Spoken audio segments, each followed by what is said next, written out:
Welcome to the Slumgullion Center Conceptual Plan. My name is Zach Dutra. Today I'll be walking you through my Masters of Environmental Management project. This story begins just west of the Continental Divide at Western Colorado University in the city of Gunnison. An hour south of Gunnison is the town of Lake City, and just outside Lake City is the Slumgullion earth flow. Now, this unique geologic feature occurred as a landslide roughly 800 years ago. And it's worth mentioning that it's referred to as an earth flow and not a landslide because it's still moving, measured in centimeters per day at some locations. The initial landslide dammed what is known today as the Lake Fork of the Gunnison River, forming Lake San Cristobal. This is where Lake City gets its name. And finally, way down on the toe of the earth flow lies 58 acres of undeveloped private property owned by the Lake Fork Valley Conservancy. This is the site of the Slumgullion Center. Like most small mountain towns in Colorado, Lake City's roots are in mining. And of course, anytime you mention Lake City, you have to mention the infamous Alfred Packer, the first person convicted of cannibalism in the United States. But I'm pleased to report Lake City has moved on from this savage history to become a peaceful town where the people are proud of their home and the landscape that surrounds it. The Lake Fork Valley Conservancy is a non-profit organization that charged me with the task of drafting a conceptual plan for what the Slumgullion Center will look like. This plan will cover the center's mission and purpose, site layout, programs and services and amenities that we can offer. As you'll see over the next few slides, the LFVC has an impressive resume, yet many people still don't really know what they do.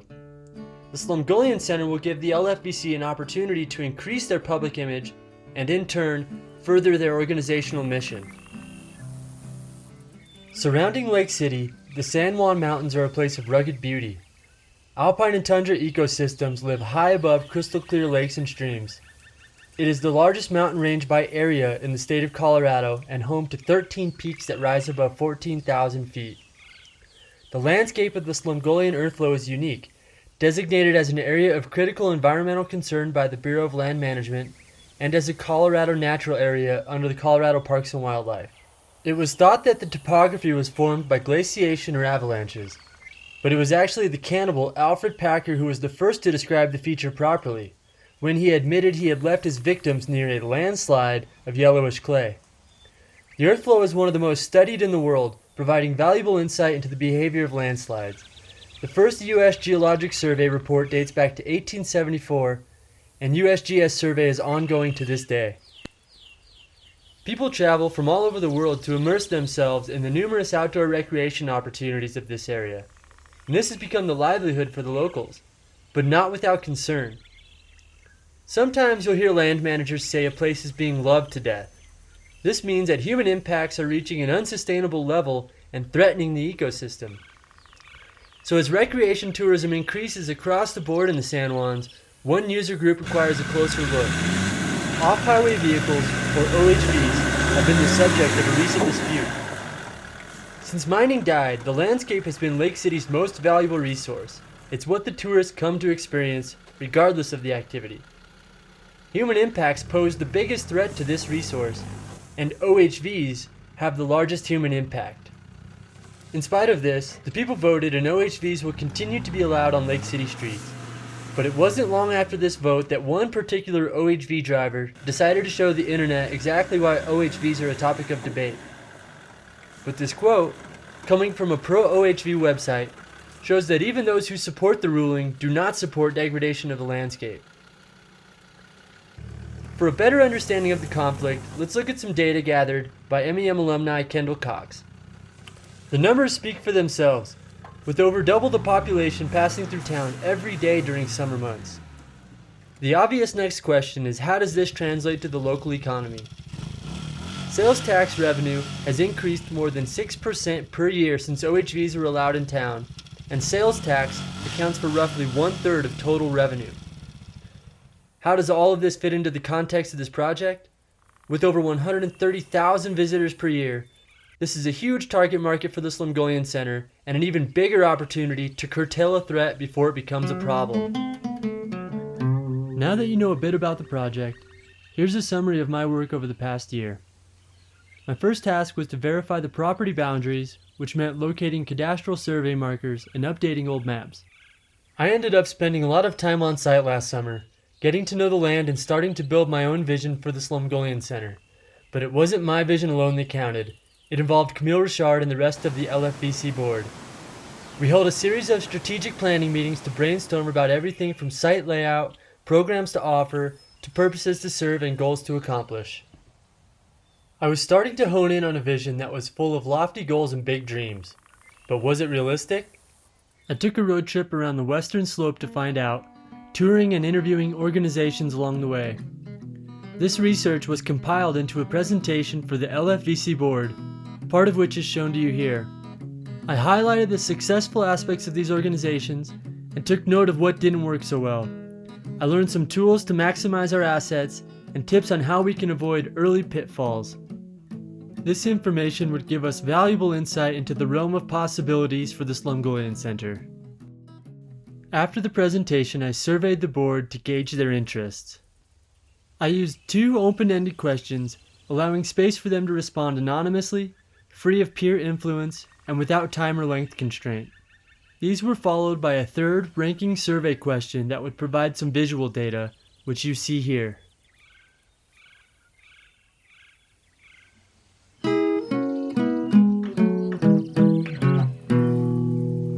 At this point, I knew where the board's interests were and had the insight I needed to draft the conceptual plan.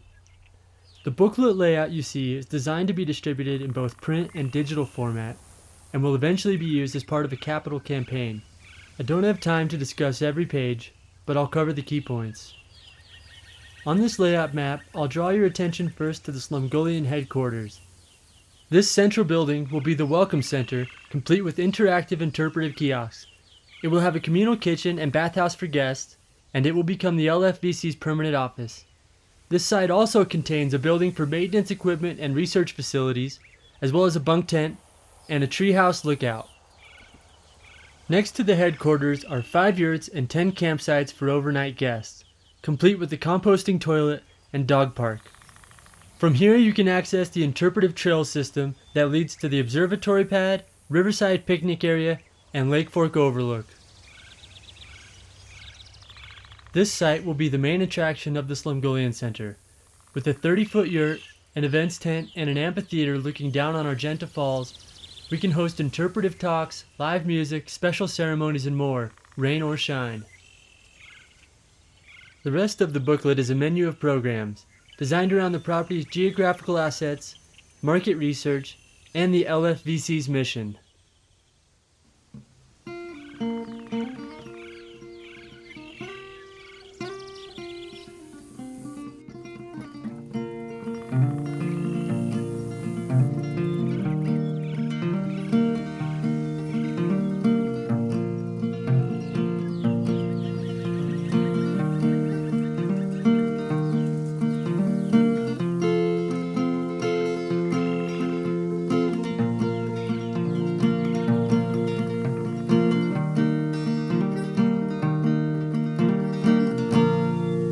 This conceptual plan aims to capture the Slumgullion Center's mission and purposes, which include education, stewardship, recreation, and research.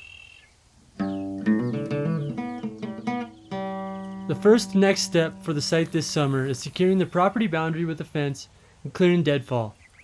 From there, we can work on infrastructure such as trails, tent sites, and the amphitheater.